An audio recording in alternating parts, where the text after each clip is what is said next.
생명의 하나님, 오늘도 우리가 하나님 앞에 영광 돌리며 예배하러 나왔습니다. 말씀 들을 때에 전하는 자나 듣는 자가 다 성령으로 충만케 되게 하여 주시옵시고, 성령이 주의 뜻대로 우리에게 나눠주신 은사들로 충만한 시간이 되게 역사하여 주시옵소서. 예배 가운데 주께서 베푸신 은혜로 또 충만케 되게 하사 심령에 새롭게 되어짐을 얻게 도와주시옵소서. 예수님의 이름으로 기도하였습니다. 아멘. 하나님의 말씀은 누가복음 1장 39절부터 56절까지 말씀을 함께 같이 합독하겠습니다.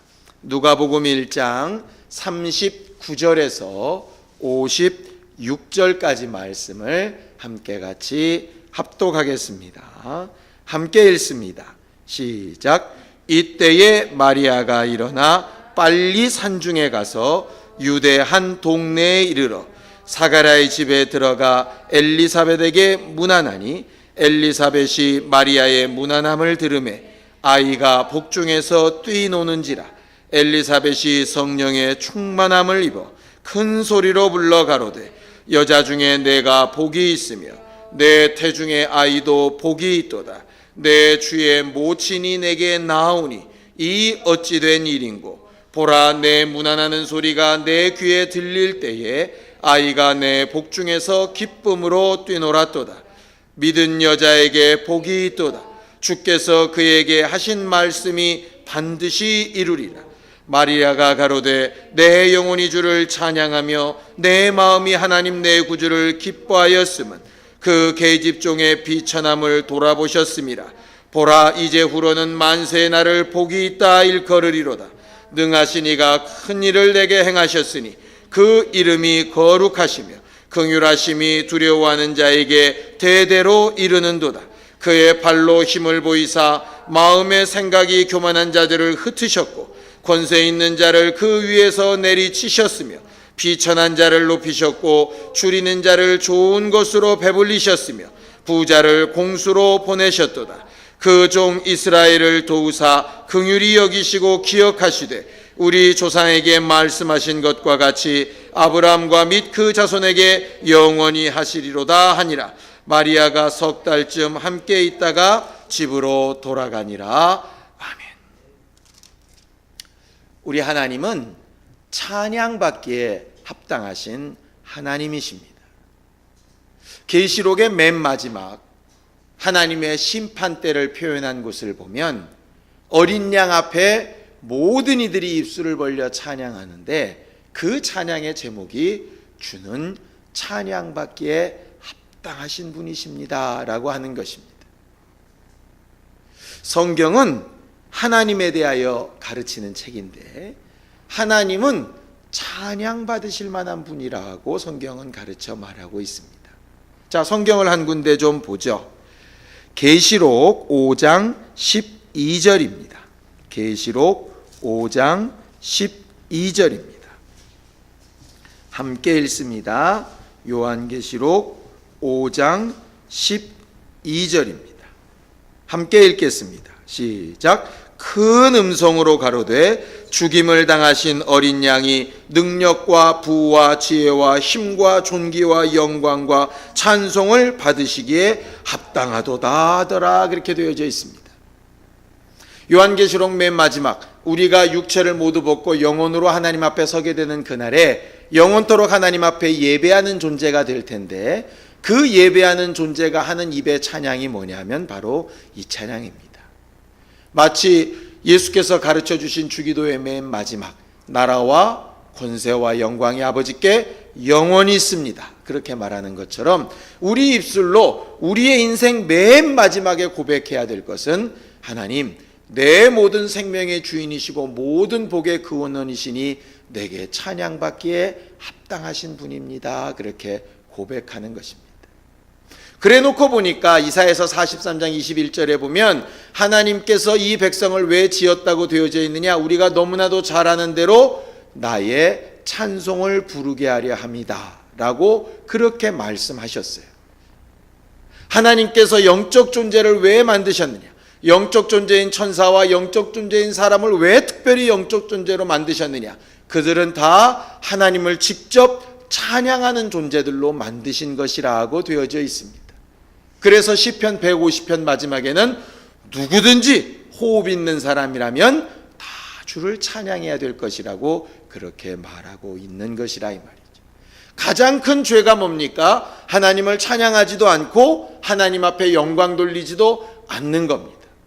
우상 숭배가 가장 큰 죄인 것은 바로 그거죠. 하나님 앞에 돌려야 될 찬양, 하나님 앞에 돌려야 될 영광을 우상에게 돌리는 것 아니겠습니까?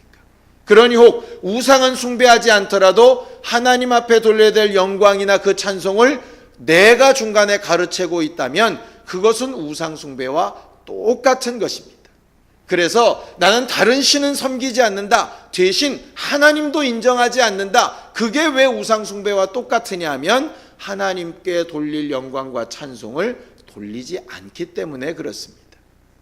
그래서 말세가 되면 많은 사람들이 입술에 감사치도 아니하고 하나님의 이름에 영광 돌리지도 않는다 하여서 천정 멸망에 가까운 증거와 특성이 뭐냐면 입술에 감사가 없고 찬양이 없고 하나님께 영광 돌리는 일이 없게 된다 하는 것이죠. 바울은 이 모든 것을 하나님의 역사는 다 목적이 뭐냐? 주를 찬양하기 위함이라 이렇게 설명을 합니다. 자, 에베소서 1장을 좀 읽어보겠습니다. 에베소서 1장입니다. 우리가 잘 아는 내용이지만 차곡차곡 다시 한번 보겠습니다. 에베소서 1장. 하나님께서 우리를 정말 창조하실 때 왜 창조하셨는지 1장 5절 6절 함께 읽겠습니다. 시작. 그 기쁘신 뜻대로 우리를 예정하사 예수 그리스도로 말미암아 자기의 아들들이 되게 하셨으니 이는 그의 사랑하시는 자 안에서 우리에게 거저 주시는 바 그의 은혜의 영광을 찬미하게 하려는 것이라 그랬습니다. 하나님께서 우리를 하나님의 자녀로 삼으셨는데 왜 하나님의 자녀로 삼으셨느냐? 하나님의 은혜의 영광을 찬미하게 하려 하심이라 그랬어요. 하나님께서 우리를 하나님의 자녀로 삼으시려고 할 때 가장 큰 방해물이 뭐였냐면 죄입니다. 그래서 그 죄를 해결하시기 위해서 예수가 오셔서 십자가에 피 흘려 죽으시고 부활하시기까지 순종하셔서 우리의 죄를 다 용서해 놓으셨지 않습니까? 그런데 그 죄를 용서하신 목적도 뭐라고 얘기하느냐? 자, 성경을 또 보죠. 에베소서 1장 7절을 좀 보겠습니다. 에베소서 1장 7절 함께 읽습니다. 시작. 우리가 그리스도 안에서 그의 은혜의 풍성함을 따라 그의 피로 말미암아 구속 곧 죄사함을 받았으니, 자, 그 다음에 12절입니다. 시작. 이는 그리스도 안에서 전부터 바라던 우리로 그의 영광에 찬송이 되게 하려 하심이라 그랬습니다. 예수께서 그의 은혜의 풍성함으로 그의 피로 말미암아 우리를 구속하셔서 죄사함 받게 하셨는데 왜 그랬느냐? 우리로 그의 영광에 찬송이 되게 하려 하셨다 그랬어요.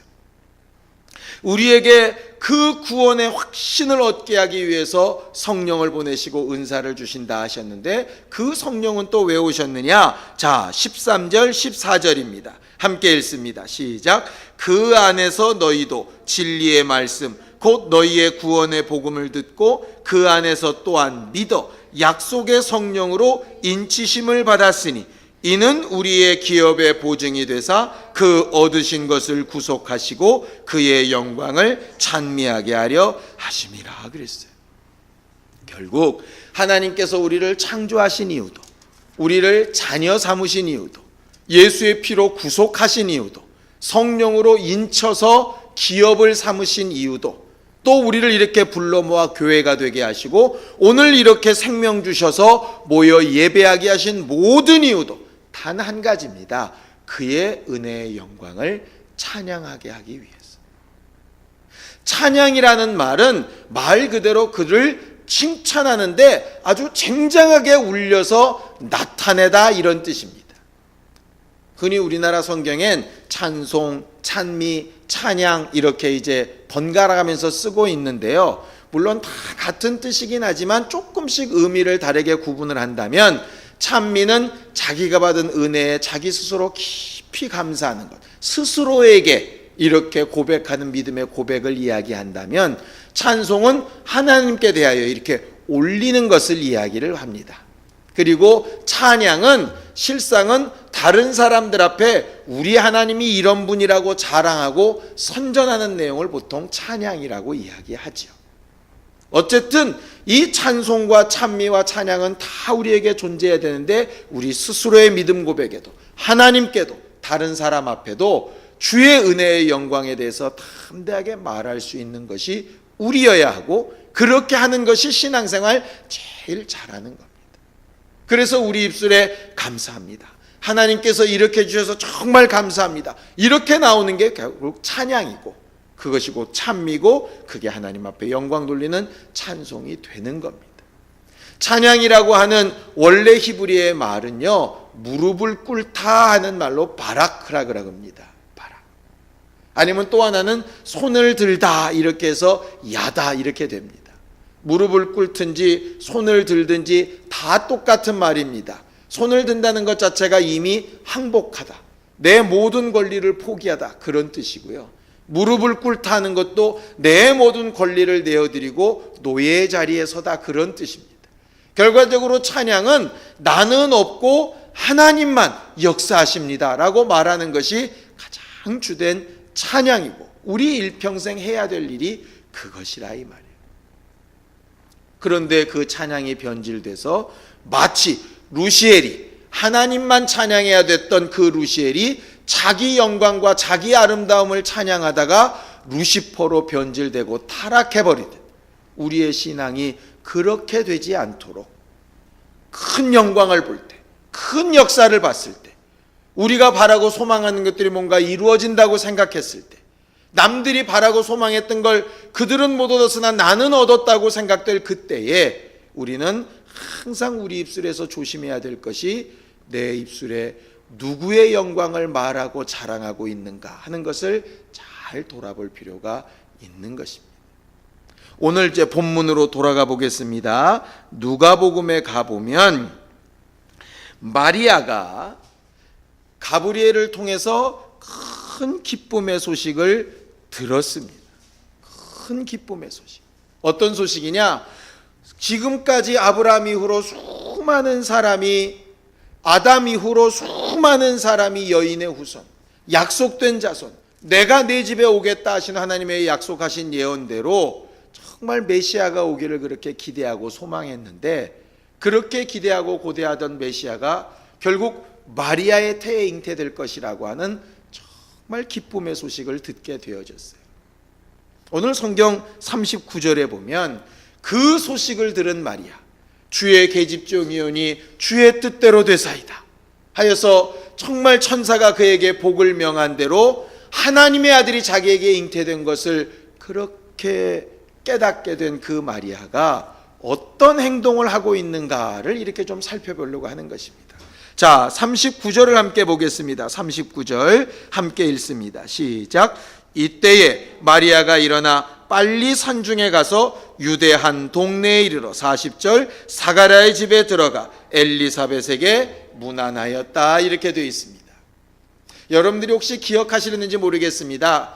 엘리사벳은 제사장 사가랴의 부인인데요, 그 엘리사벳이 임신을 한 다음에 어떤 행동을 취했느냐 하면 나이 들어 임신한 것이 부끄럽기도 하고 두렵기도 하고 그래서 집안에 들어가 숨었더라, 두문불출했다 이렇게 성경은 말을 하고 있습니다. 그런데 그 사가랴의 집이 어디냐면 유다 고을에 있습니다. 유다 고을이 어디냐면 베들레헴이 있는 곳이니까 이스라엘 저 남쪽 예루살렘 쪽에 있는 것이죠. 마리아는 어디에 있느냐? 나사렛 동네에 살던 사람입니다. 그러니까 저 북쪽 끝에 살던 사람이에요. 마리아가 정말 아이를 가졌다, 그것도 성령으로 잉태된 메시아다, 이런 기쁜 소식을 듣자마자 어디로 뛰기 시작하느냐? 나라의 정반대편, 실제로 따지면 한 150km쯤 된다고 이야기합니다. 그 키로를 지금처럼 자동차로 달리는 것도 아니었을 테니까 며칠이 걸렸는지 모르겠지요. 그 길을 건너서 결국 엘리사벳에게 문안을 합니다. 왜 문안하느냐? 천사가 전해준 소식에 너처럼 정말 하나님의 이적과 복을 받은 여자가 있는데 그게 네 친족 엘리사벳이다. 저가 나이 들어서 아이 못 갖는다고 했는데 하나님께서 은혜 베푸셔서 아이 갖게 하셨다. 그것에 정말 감동이 되어져서 자기도 하나님의 복으로 가진 아이, 그도 하나님의 복으로 가진 아이라고 하는 그 공통점 때문에 그 기쁜 마음을 나누고 함께 찬양하려고 그 먼 길을 막 뛰기 시작하는 겁니다. 일반 사람 같으면 그렇게 갑자기 처녀가 잉태되었을 때 누구 찾아가기 쉽겠습니까? 정혼한 남편 찾아가기 쉽겠죠. 그런데 남편은 혹시 이걸 또 오해할지 모르니 아마 그 말은 안 했던 것 같습니다. 나중에 보면 천사가 요셉에게 나타나서 네 아내 데려오기를 무서워 말라 한 것 보니까 어느 정도 임신이 된 다음에 요셉은 알았던 것 같아요. 남편은 오해할 수 있지만 어머니는 자기를 이해할 테니 가능하면 자기 친어머니한테는 가서 이야기할 수 있지 않겠습니까? 근데 마리아는 자기 친어머니를 따라가는 것도 아니고 자기 남편, 정혼한 남편을 찾아가는 것도 아니고 하나님의 은혜를 함께 입었다고 하는 그 엘리사벳을 찾아보고 싶어서 막 그 먼 길을 간다 이 말이죠. 그리고 실상 둘이 만나자마자 어떤 현상이 벌어지느냐, 엘리사벳도 두문불출하고 사람 만나기를 싫어했는데 마리아를 딱 보는 순간에 성령이 충만해서 그 태중의 아이까지도 성령이 충만해서 막 하나님을 찬양하고, 마리아도 정말 두렵고 떨림 가운데 있으면서도 엘리사벳의 아이 가진 것을 정말 하나님 하신 일로 보고 그 영광을 또 찬양하고 찬미하고, 이렇게 서로 함께 찬양하는 이 화답하는 일을 한다 이 말이죠.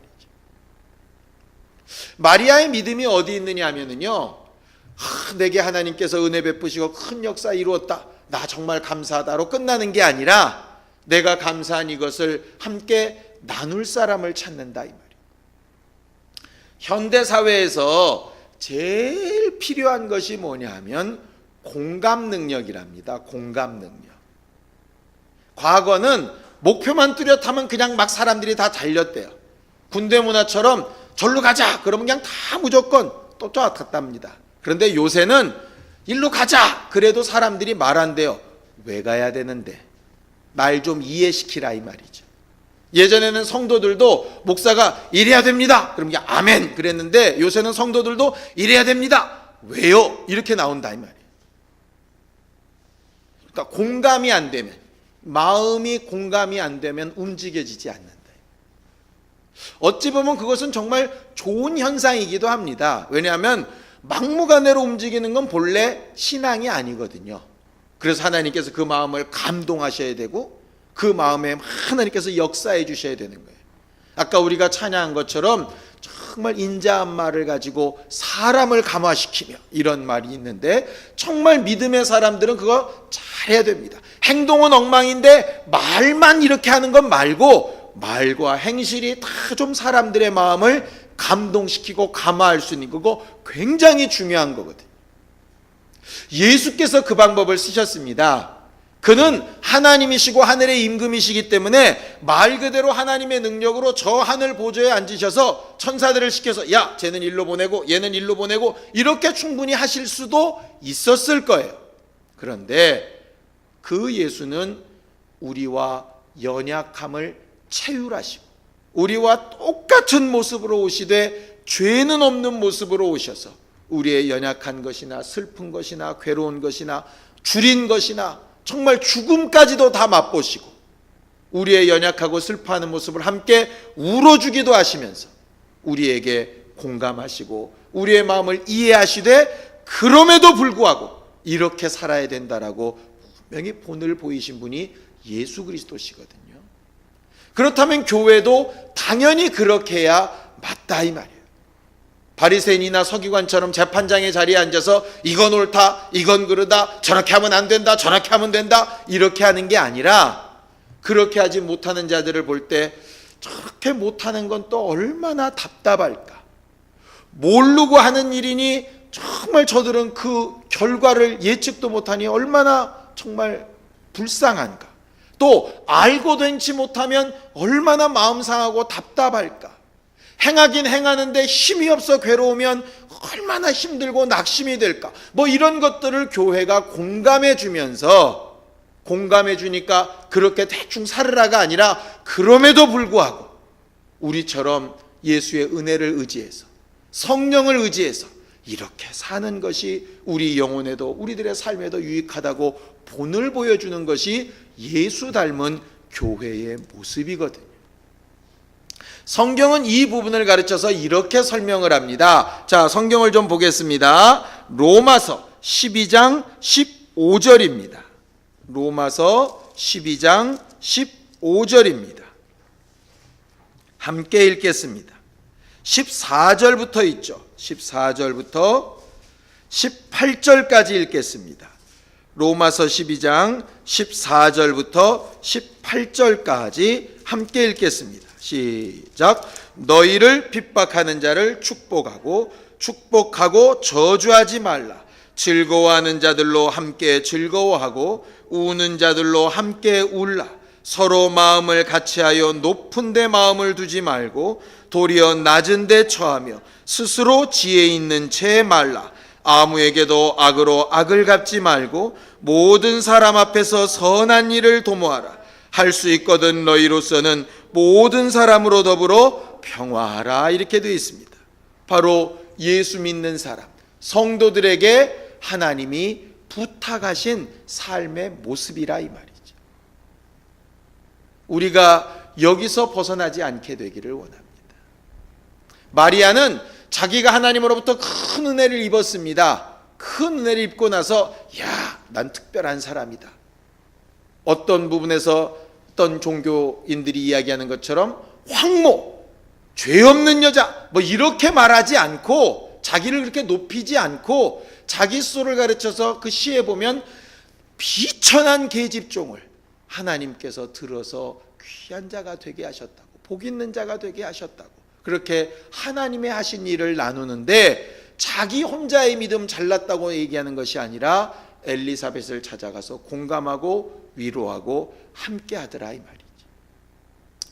교회는 두세 사람이 함께 모여서 두 사람이 합심하여 모여서 이렇게 기도하고 찬양하고 예배하는 곳입니다. 왜냐? 이 마리아와 엘리사벳처럼 서로 화합하고 화답하고 공감하고 서로 찬양을 나누고 자기에게 향하신 하나님의 일을 영광 돌리고 이렇게 하는 일을 하는 것이 결국 교회라 이 말이죠. 많은 사람들이 신앙생활을 오해하는 것이 뭐냐면 이곳에 모여서도 결국 하나님과의 관계만 잘하면 되는 걸로 착각하더라 이 말이죠. 그렇다면 굳이 이 구절을 성경이 기록할 필요가 없습니다. 마리아는 정말 신실하고 성령 충만하더니 은혜를 입어서 예수 낳았더라. 그러면 끝날 문제예요. 엘리사벳은 제사장의 아내로 정말 신실하고 성령 충만했더니 마리아의 소식을 영감으로 하나님께서 알려주신 대로 알고 그냥 주께 영광 돌렸더라. 이렇게 하면 되는 문제라 이 말이죠. 그런데 왜 150km가 넘는 공간을 넘어와서 함께 만나서 부둥켜 안고 맨 마지막 절에 보면 3달이나 같이 살면서 그들이 뭐 했을까? 뱃속에 아이가 자라는 것을 보면서 엘리사벳은 6살 때 했던 아이가 9달이 되고 마리아는 아무것도 없던 뱃속에 3달 되는 아이가 생겨나는 걸 보면서 뭐 찬양했을까요? 둘이 계속 정말 네게 복 주신 하나님께 영광 돌린다. 정말 우리와 함께 하신 하나님 앞에 영광 돌린다. 그 교제가 너무 귀하고 너무 아름다워서 고향으로도 돌아가지 않고 정혼한 남편에게도 돌아가지 않고 함께 은혜 나누는 동역자 된 것을 그렇게 기뻐하고 기뻐하더라 이 말이에요.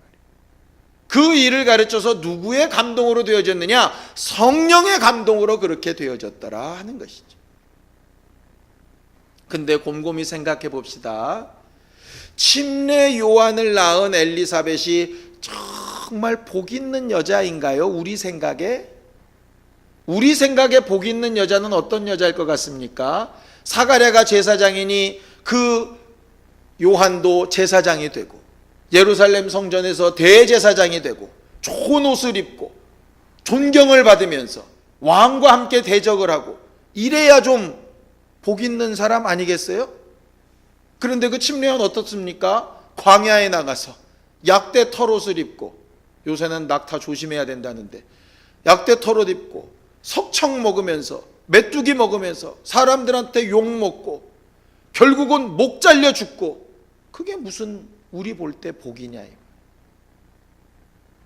마리아에게 엘리사벳이 얘기합니다. 정말 믿은 여자에게 복이 있다. 복인가요? 정혼한 여자가 아버지를, 사람들이 볼 때는 아버지를 모르는 아이를 뵀는데 돌에 맞아 죽을지도 모르는데, 나중에 시므온은 그에 대해서 예언할 때 네 마음이 칼로 찌르는 듯하리라. 왜? 자기 아들이 6시간 동안이나 십자가에 달려서 물과 피를 다 쏟고 죽어가는 것을 눈 시퍼렇게 뜨고 봐야 됐으니까.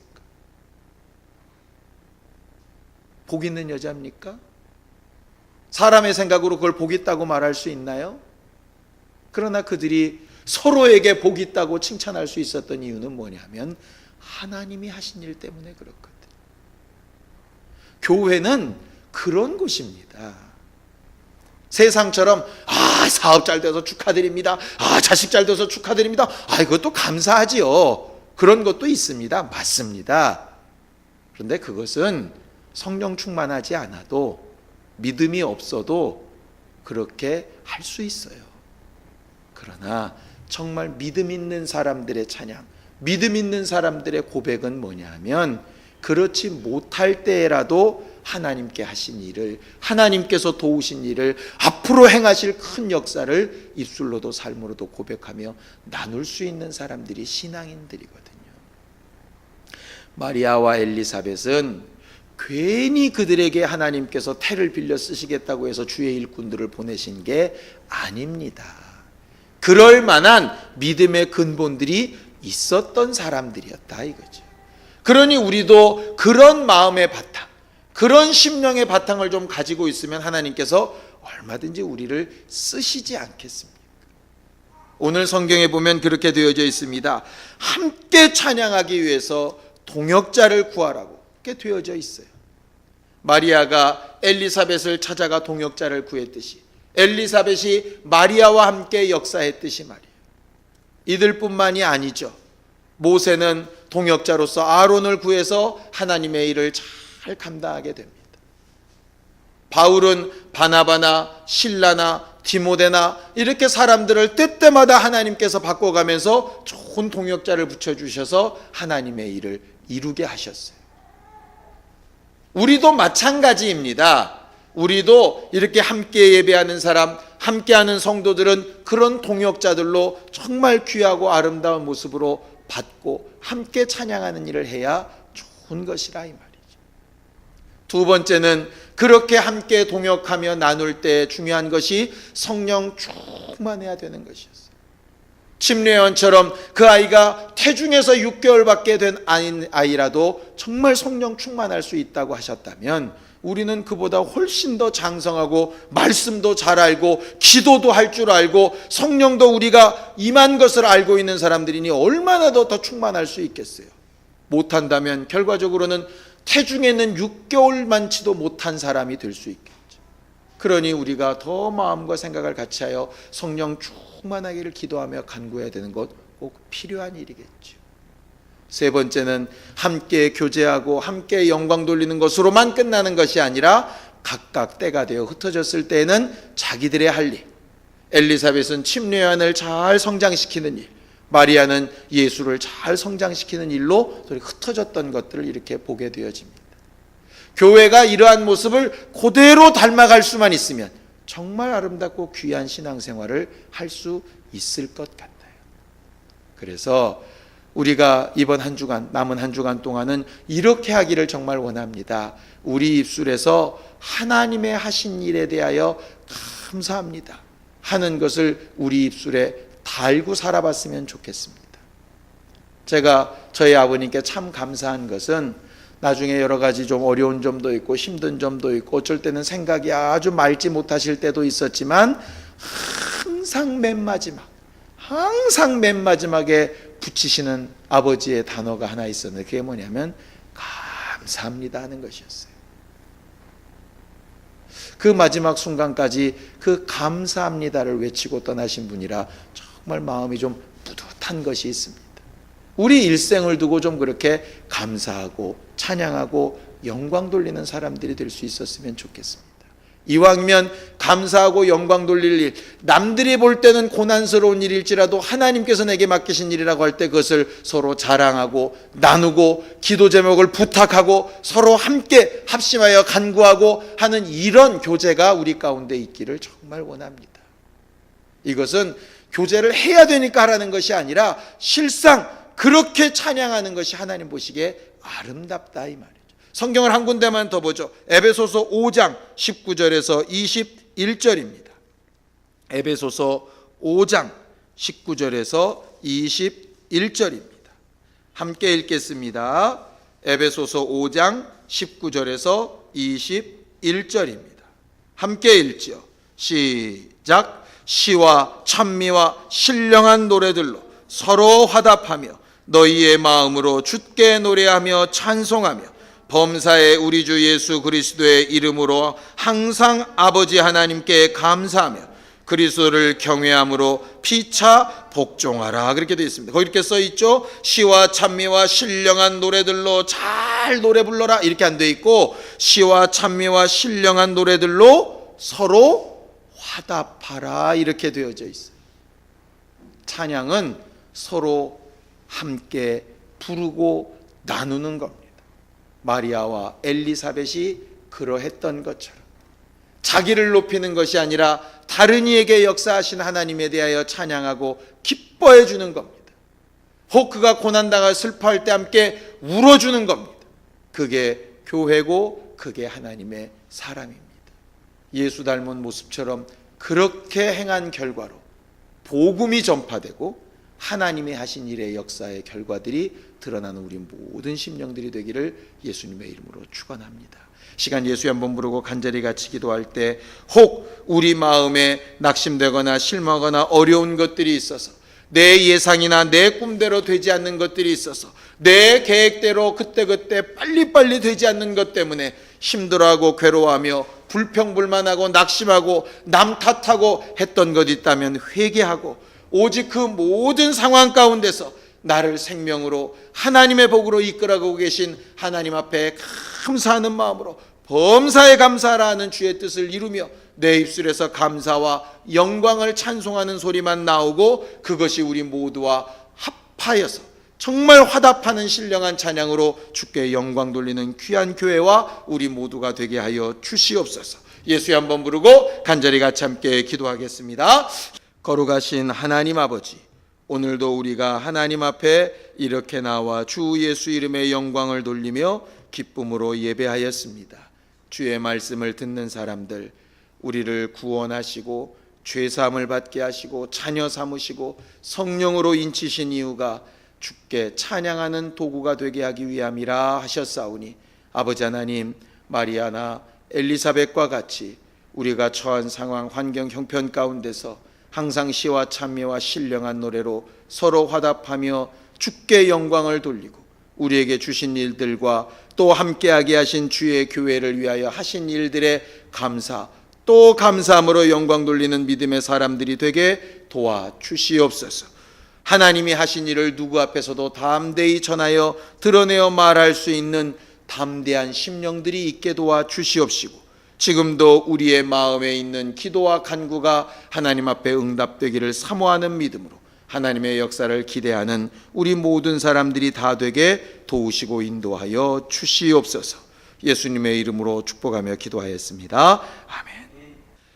이제는 우리 주 예수 그리스도의 은혜와 하나님 아버지의 극진하신 사랑과 성령님의 감동하시고 역사하시는 분명한 증거가 주께서 보이신 영광과 주신 그 찬양 제목으로 서로 화답하며 영광 돌리며 찬양하기를 결심하는 모든 주 예수의 사람들 위해 이제로부터 영원까지 함께 있을지어다. 아멘.